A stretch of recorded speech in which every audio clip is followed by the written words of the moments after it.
हाँ, तो अभी हम लोग क्या करेंगे कि जो nth ऑर्डर की केमिकल रिएक्शन है, nth ऑर्डर की केमिकल के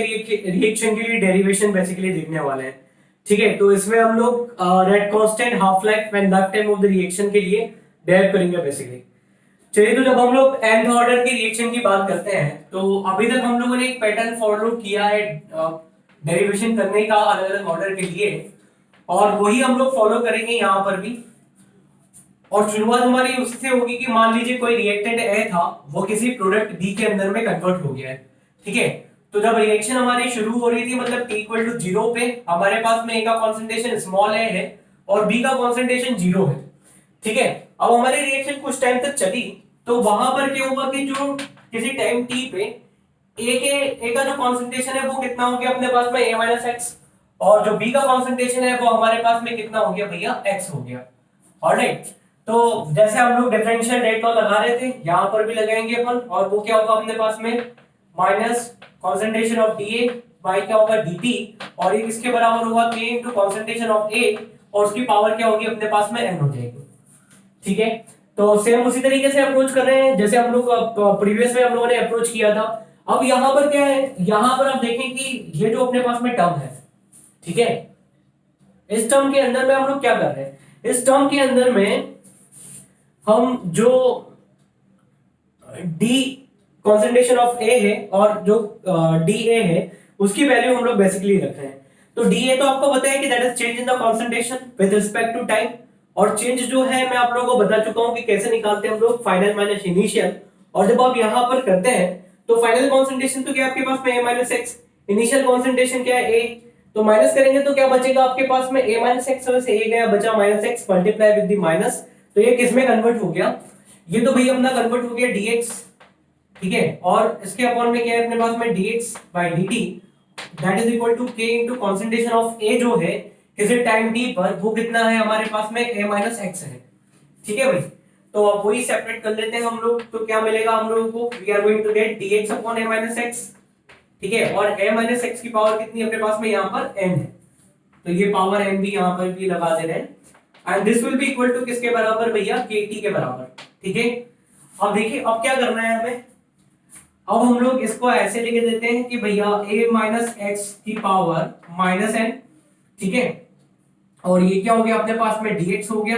and this will be equal to क्या होगा हमारे पास में, this will be equal to k dt। Alright, next step आप लोग जानते हैं कि हमें क्या करना होगा, यहाँ पे इंटीग्रेशन करना होगा। तो जब हम लोग इंटीग्रेट करते हैं इस इक्वेशन को, तो इंटीग्रेशन ऑफ दिस इक्वेशन आपको पता है कि x इंटू डी एक्स का यदि हम लोग इंटीग्रेशन करते हैं तो हमें क्या मिलता है भाई, हमें मिलता है a माइनस एक्स की पावर क्या होगा अपने पास में n प्लस वन अपॉन में क्या हो जाएगा हमारे पास में n प्लस वन हो जाएगा। तो ये n जो है हमारे पास में नेगेटिव में है, तो हम इसे क्या लिखे, हम लिखे थे माइनस n प्लस वन, और ये भी क्या होगा माइनस n प्लस वन। तो ओवरऑल जो है इसको रीअरेंज करके यदि हम लोग लिखेंगे तो ये अपने पास में क्या होगा, थोड़ा और सिंप्लीफाई कर देते हैं इसे, तो ये हम लिख पाएंगे 1 अपॉन n माइनस वन, ठीक है, into 1 upon a minus x की पावर n माइनस वन। और ये जो है हमारे पास में ये किसके बराबर होने वाला है, this is going to be equal k into t, और साथ में यहां पर क्या आ जाएगा, एक इंटीग्रेशन कांस्टेंट c आ जाएगा हमारे पास में। ऑलराइट, तो let this be the number equation number 1। अब इस इक्वेशन नंबर 1 में आप देखें कि यदि हम लोग इनिशियल कंडीशन की बात कर रहे हैं, मतलब जहां पर t क्या अपने पास में 0 है, तो x भी क्या होगा अपने पास में 0 है, और ऐसे में c जो है, c इक्वेशन नंबर 1 से हमें क्या मिलेगा, c इक्वेशन नंबर 1 से मिलेगा हमें 1 अपॉन n माइनस वन, ठीक है, into a minus x, x तो हमारे पास में 0 हो गया, तो ये क्या हो जाएगा, ये हो जाएगा 1 upon a to the power n minus one, and this will be equal to क्या होगा हमारे पास में, this will be equal to c। Alright, और इसे हम लोग क्या दे देते हैं, इक्वेशन नंबर 2 नाम कर देते हैं। अब क्या है कि c की वैल्यू यदि हम लोग इक्वेशन नंबर 2 से इक्वेशन नंबर 1 में रखते हैं तो हमें क्या मिलता है भैया, हमें मिल जाता है 1 अपॉन n माइनस वन, ठीक, और बाकी एज इट इज लिख देते हैं हम लोग, क्या होगा ये 1 अपॉन a माइनस एक्स की power n minus one. Alright, this will be equal to क्या होगा अपने पास में kt, और c की जगह तो क्या आ जाएगा, c की जगह आ जाएगा plus 1 upon n minus one, into 1/a⁴n-1। ठीक है,